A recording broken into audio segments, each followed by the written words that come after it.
जय Jagannath. Eighty question number 1 रे हमको पचारची Utkal university was inaugurated by which governor of Odisha.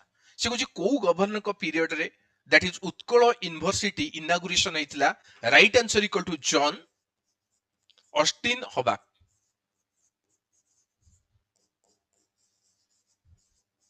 ताले जॉन ऑस्टिन हबाक जेतेबेले गवर्नर थिले और तांको द्वारा हमर उत्कल यूनिवर्सिटी इनागुरेशन हेतिला। नेक्स्ट क्वेश्चन से पचारची first Odia women to become governor of Indian state. किए होचंती प्रथम ओडिया वुमेन जे कि गवर्नर थिले जे कोनसी इंडियन स्टेट रो। Right answer equal to Droupadi Murmu.